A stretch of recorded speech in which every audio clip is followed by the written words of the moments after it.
What's up, YouTube? Bubbles and Ball Cards back with another video.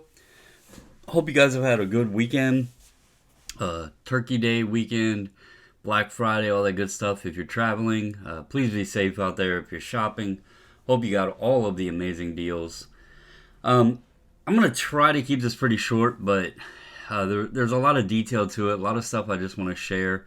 So if you like story time, if you like sharing thoughts and that sort of thing, I am going to be sharing some cards as well. But it could be a little bit lengthy. So anyway, last night there was a topic that came up. I was live with Carlos, and we were kind of talking about like how I brought up my favorite college football team and how I picked the team and everything. And then I kind of discussed how I became a Ravens fan. And it's an interesting story, but it's also kind of it has both sides of the pieces to it. It's a sucky story, but at the other end of it, it was kind of a blessing. And it got me thinking after we talked about that, and I've been thinking about it today and everything. And it brings up another topic that I don't hear a ton specifically discussed on YouTube channels in sports cards, that also relates with many other collectibles out there. Not even just collectibles, but hobbies or that sort of thing. Sometimes I don't think people even realize that they're doing something to collect, but that is the aspect of how collecting sports cards on many times and other items, we do it because it shares a memory for us. Whether good, bad, exciting, sad, a memory draw can lead us to wanting something as a keepsake, as a reminder, as something to reflect on of that time that we had. And I find that, I did that video with moments captured in cardboard, and that's part of the reason why I love a lot of the Juan Soto cards I have, because it captures an exciting time, an exciting moment as a Nationals fan, as a Juan Soto fan. And I just don't think that's connected or discussed enough of like why we have particular things in our collection, or how memories connect with collecting, and why collectors enjoy it so much. It's not, there's many aspects, but I'm saying memories are a part of it. We can tie like hunting a card that we wanted in our collection. Once you obtain it, it's so much importance to it, and it creates a memory of that entire journey on hunting to find that card. So, what I want to share today, I'm going to share some stuff out of my collection. I'm going to share the stories behind some of this stuff. Hope you guys enjoy it. If you're new to the channel, thank you. There's been a lot of new subscribers, comments. I love you guys commenting, joining in the discussion. There's going to be some drama in this video, but not the normal drama that card people like. But anyway, I'm going to go ahead and start with the cards here and share these. So this is a guy you may not be familiar with. Some of you may. But it's a guy, Jerome Simpson. And the story behind Jerome is he was out of Coastal Carolina, very talented athlete, rookie for the Cincinnati Bengals. He got a break in a starting position and decided to be, quite frankly, a dumbass, and was ordering marijuana, which back at the time was a lot worse than it is today. And it likely even then wouldn't have been such a breaking news topic, except for the fact that the feds intercepted a package while it was in California, traced it to his home, and It was 2.5 pounds, not ounces, but pounds. They later investigated further and found 6 more pounds inside of his home. So here is an NFL wide receiver, not making hundreds of millions of dollars, but good contract, good salary, starting wide receiver with 8.5 pounds of weed inside of his house. There was all kinds of stories about potentially being the dealer for other players on the Bengals. There was so much going on. What does that got to do with me? Well, it just so happens that I've told the story about I lost my brother in 2008. It's something that I did with my time in learning how to cope with the the mourning, the loss of my brother and everything else, and fighting and battling the mental illness and stuff of all of that, the shock, the trauma of it. Something I took up to be creative was Photoshop, learning how to do graphic design, and also learn how to do websites. And I actually came across Jerome at he was doing an autograph signing at a small card shop in BFE, Ohio. I can't even remember what town it was, but it was some small town, very small card shop. He was there doing a signing, so I took my son to it. We drove a few hours to get there. I did not realize how far away it was from us. And, got Jerome to sign a couple things for us, met him. And there wasn't hardly anybody there. And he asked us if we would like to join him for, I believe it was lunch at the time, after he was done the signing. So we were like, sure.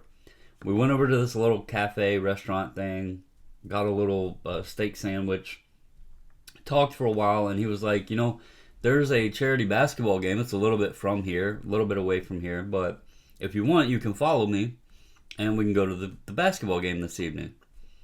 So I had my son with me. My son was excited to do it, so we went, and we sat behind the bench for the players. There was some other Bengal players there. I cannot remember everybody that was there. But anyway, we were watching the game, and during the game, he let my son shoot his free throws for him. And that was a huge moment for my son. He was, my son was probably 10 years old at the time. Huge moment for him. And so I was like, this dude is really cool.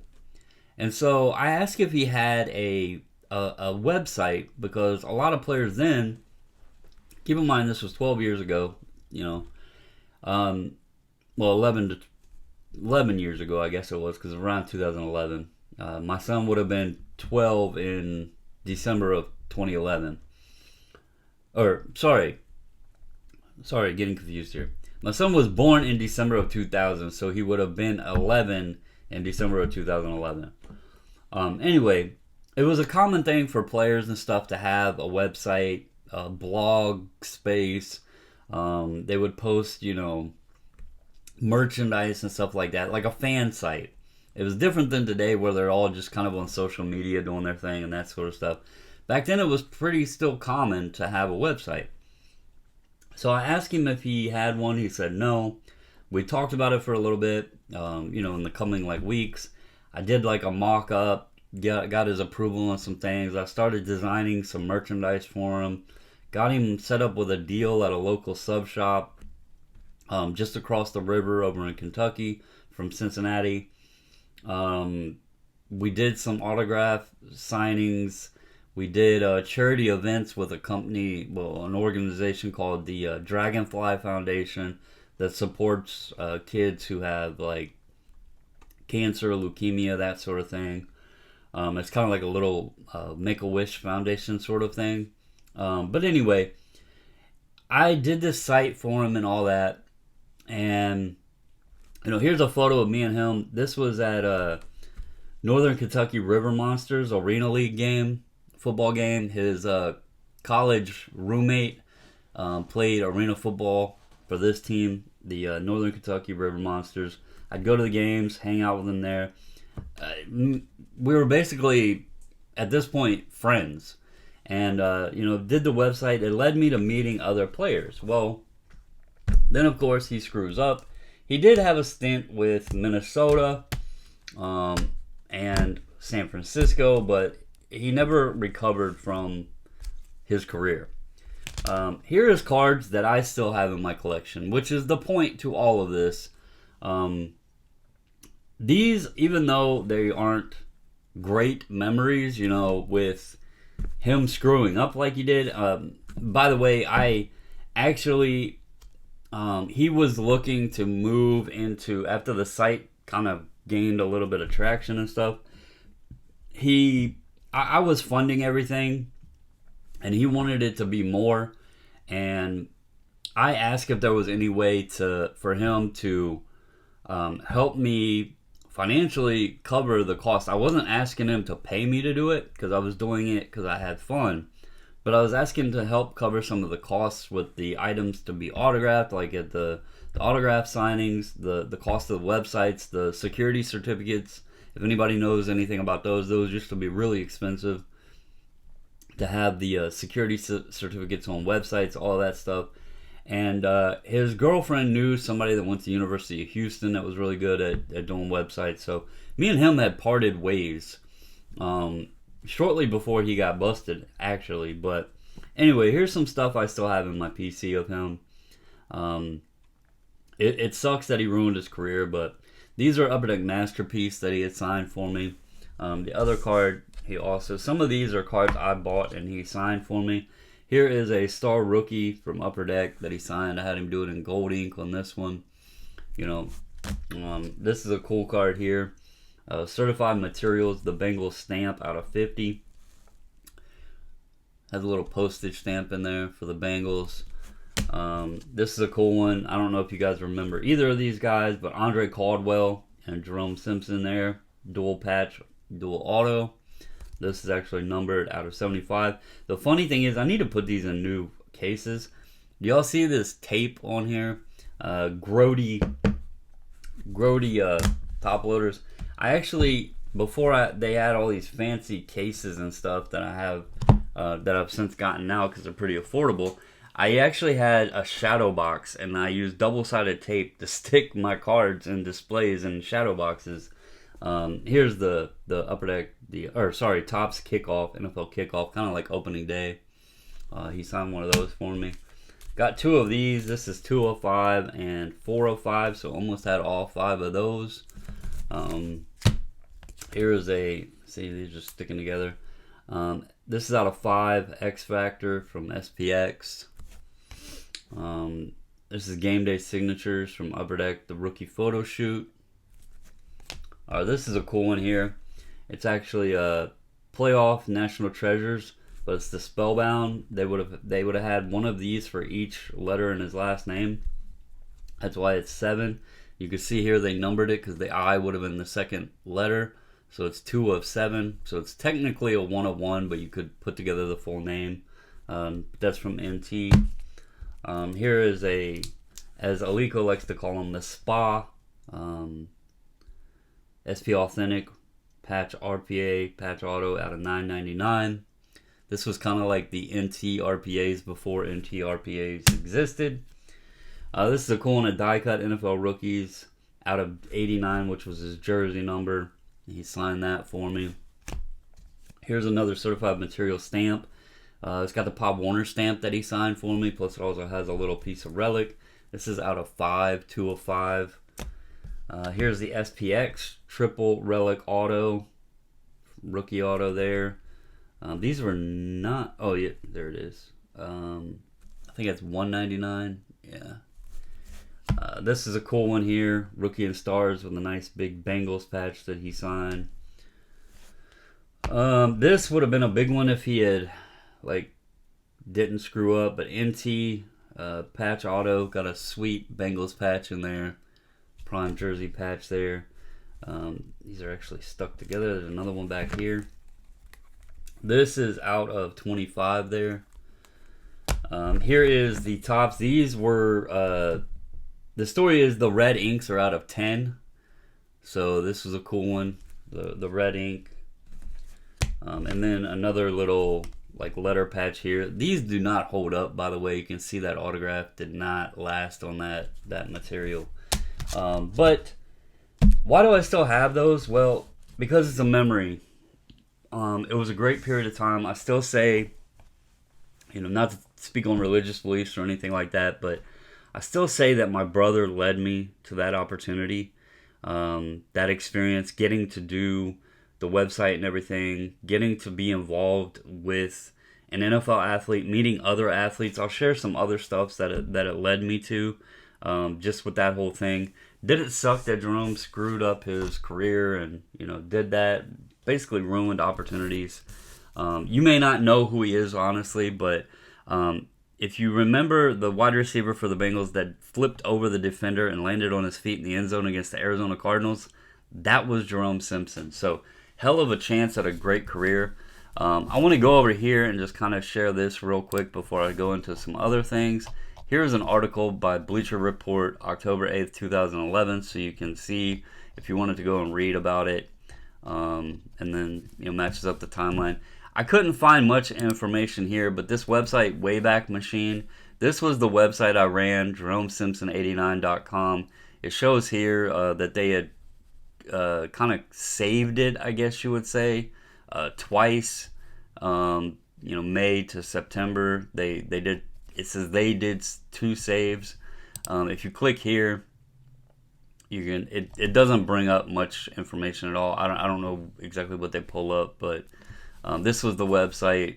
Jerome Simpson 89. It had more to it. A bunch of stuff was on here. There was like some tiger stripes and stuff in the background. I don't know why it's like this now or why it shows this, but you can see here it says property of Brandon Edwards. Any unauthorized use is prohibited. 2011.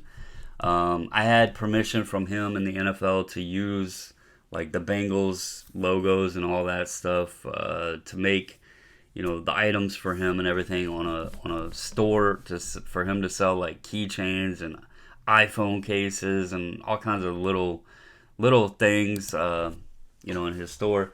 Now, another player that I got to know pretty well that my son also was really familiar with and fond of was this man,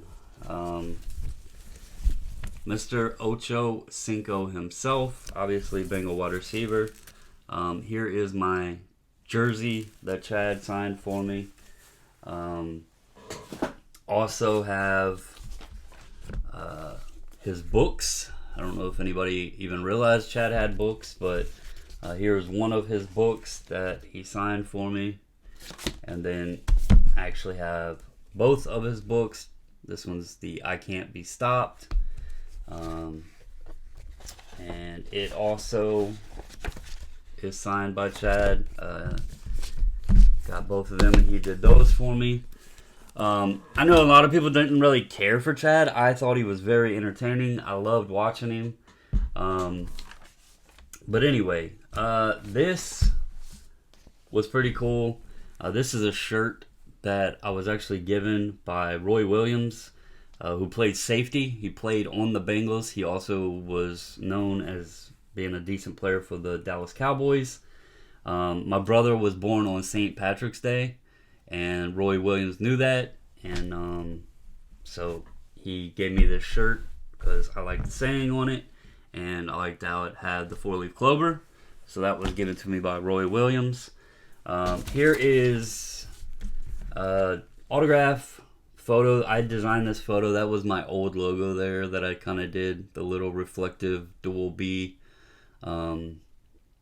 But this is Larry Fitzgerald and Marcus Fitzgerald. I keep this back there. I have another photo back in the back over there on the shelf of that I did of Larry that he also signed. But I actually went and hung out one night. I talked to Marcus quite frequently, and they were in town at a Pacers game, watching one of Larry's college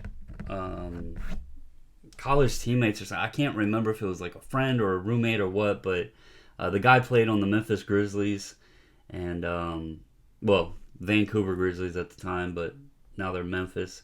But they were in town in Indianapolis to watch that game against the Pacers. Marcus, his brother, hit me up and said, hey, we're up in Indy if you want to come hang out. Went up, had dinner and stuff with them, hung out with Larry, his brother, and 2 of their uncles. So that was fun. Clark Harris, the long snapper of the Bengals, he gave me tickets after he knew that I had, after the falling out with Jerome and what happened with him, he had given me tickets to go to the Ravens game because he knew that I had become fond of the Ravens. And so he gave me tickets to come to the game. You can see here the date, January 1st, 2012, of New Year's Day. And it's very hard to see there, but I was sitting right there and had a Ray Rice jersey hung over the side there as the Ravens ran out the tunnel. While they were there in the tunnel, I actually was able to snap this photo of Ray Lewis and Terrell Suggs looking down on them, standing in the tunnel there. So this is one of my favorite photos. I used to do photography a little bit, and this is one of my favorite photos I ever took. Also, if you haven't ever noticed, that is Torrey Smith's autograph. And this here actually in kanji means, it says ball so hard. If you remember Terrell Suggs, anytime he was introduced, he would say he was from Ball So Hard University. I thought that was always funny, and it would be fun to do it in kanji. So as a Ravens fan, I had that put on there. Here is a ticket to a charity game for Torrey Smith, who autograph that is. He actually grew up not far from where I live currently in Virginia, where I grew up. But at one of the games, there's Anquan Bolden's signature. Met Anquan several times. Really awesome dude. Here is a jersey that Torrey gave me from one of those charity games, and he actually signed it. It's hard to read, but it says, "To be Torrey Smith, thanks for your support." So still have that. Cool enough, as a Michael Taylor fan, it's number 3. So I thought that was pretty damn awesome. But Torrey gave me that. And then also here was Maryland colors, but Torrey Smith, 82, and he went to University of Maryland. There's the Maryland colors. And the Ball So Hard University there. So, anyway, why am I sharing this with you guys? Well, I look back on things, and this is a time right now where family and all that's important. And I've talked about, a lot of the content sometimes can be negative or controversial or whatever. And I think if we really look back at what these cards are, what they signify for us, it's a lifelong, whether you started when you were a kid or, a young adult, or even now, these cards signify a journey. There's friendships made from it. There's the hunt, the chase, the excitement of getting a pull out of a pack. But more importantly, it's all of the memories that are made from all of this. This stuff here, I've had this stuff for over 10 years now, and it's not like there's no value of any of this to anybody except for myself. And even with Jerome, screwing up and all of that stuff, between the falling out and everything else, I still appreciate it and I still enjoy it because it's memories that I have along the way. Now, just in case anybody wants to tell me that I'm full of shit or whatever, I'll share some photos, some of my favorite photos. This was after the game, that January 1st, 2012 game. The Ravens had clinched the division after that game, and this was me and Torrey after the game, right outside the Ravens bus. Here is a photo of, I'm actually wearing the Torrey Smith 82 shirt, funny enough, but there's Larry Fitzgerald, there's Marcus, and there was two of their uncles. Like I said, we were at a little sports bar across from the hotel they were staying at. Here's another picture of Jerome. They were giving me crap when the Mavericks made the finals, but we were at a signing. This is a store. I can't read. I don't remember what it's called, but it was kind of like a Foot Locker type. You can see the apparel and everything in here, like a Fanatics type store in a mall.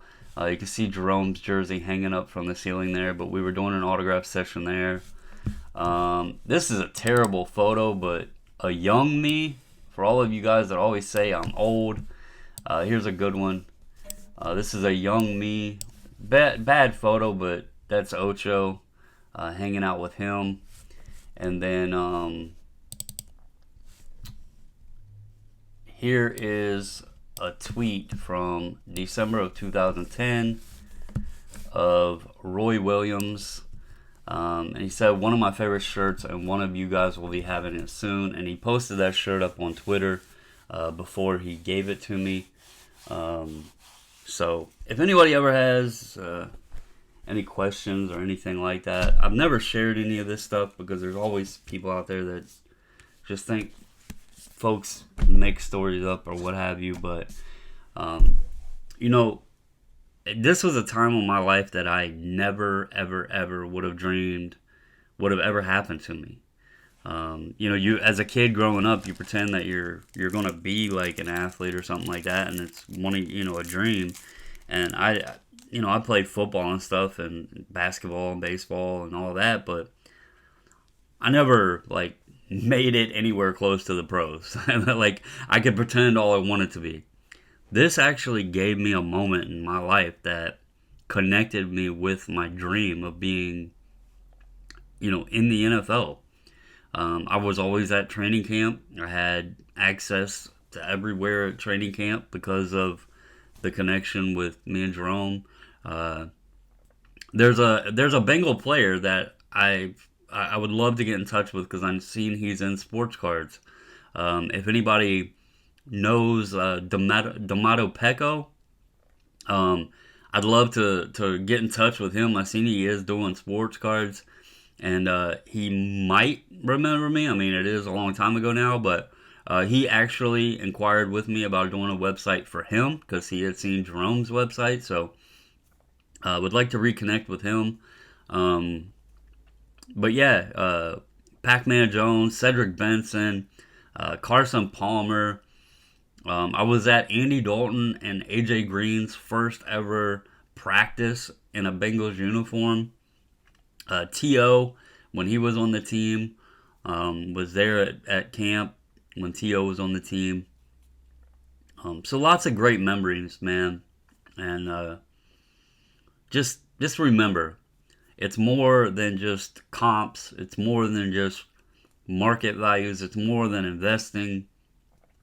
There's a lot of fun, a lot of memories, a lot of friendships, a lot of enjoyment that these little pieces of cardboard, these little time capsules give us. And just keep that in mind and appreciate them, because it'll bring you a lot of happiness if we keep it simple and just appreciate them for the memories. So that's all I got for you guys. I know this was kind of long. Hopefully folks listen and enjoy it. But anyway, just something I thought would be fun to share. Hope you guys have a wonderful Saturday evening. As always, please stay safe, stay healthy, and until the next video, I'm out.